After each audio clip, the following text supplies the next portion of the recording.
Hello mga ka-farmers, mga ka-fishing. Papakain ako ng tilapia guys. Bali floaters yung pinapakain ko. Dati kasi itong darak yung pinapakain ko. Naninibago sila dito sa floaters. Ayan.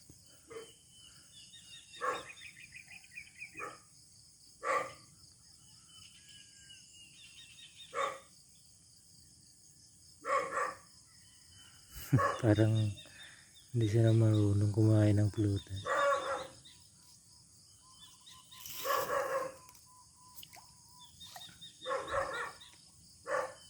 Hindi pa nila alam.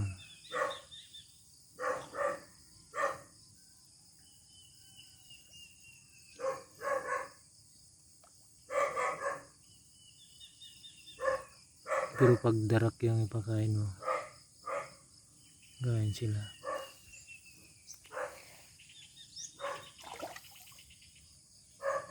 Darak na yan.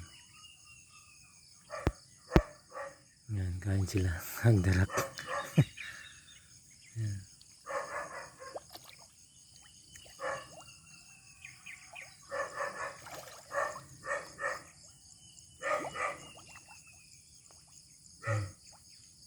Kain sila guys pag darak.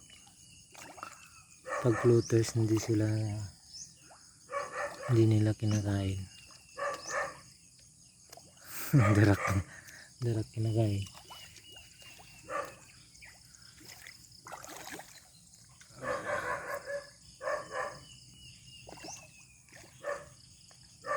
Nasanay kasi sila sa darak.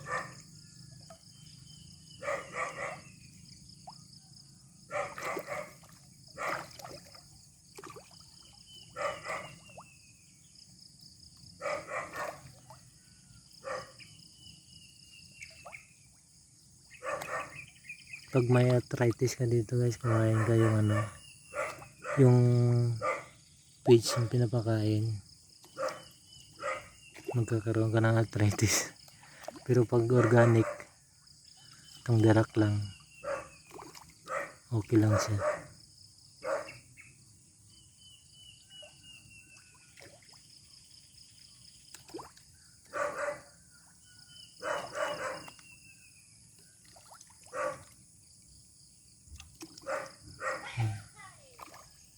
Dami rin.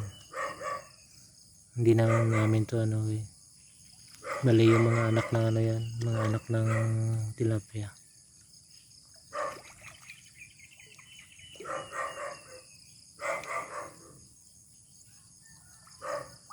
Dumami.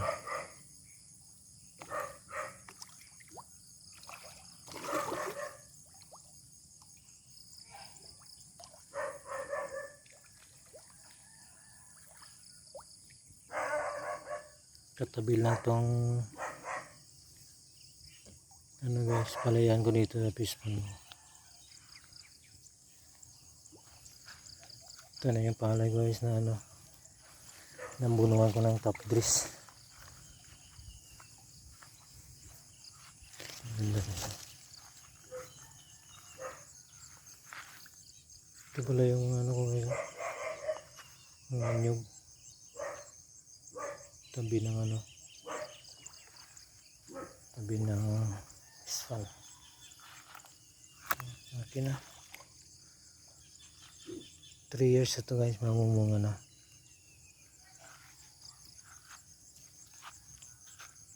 Lagi ko to inabunuhan guys, inisprayan. Okay, maganda yung niya, maganda yung dahon niya, walang sira. Bulo niya putas.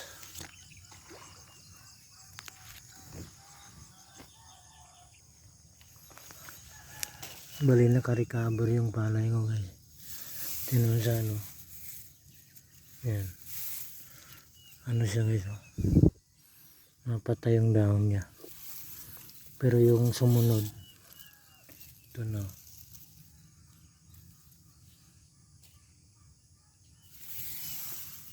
Hindi na lalaki yung puno.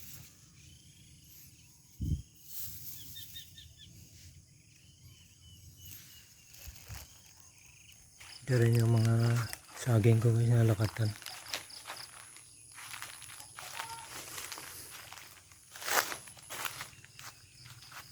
Lalaki na. Laki yung puno guys.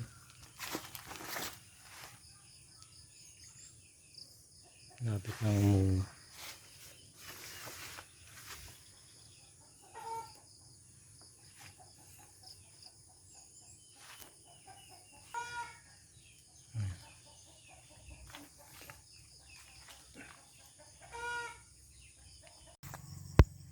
Ito yung budidoy ko guys.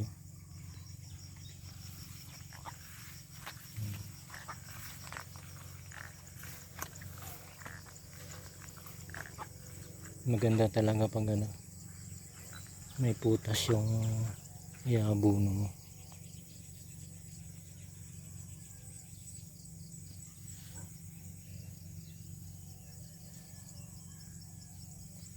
$37 ang pinakamalaki niyang naani dito guys. 37 sacks. Average ng ano 80 kilos per sako.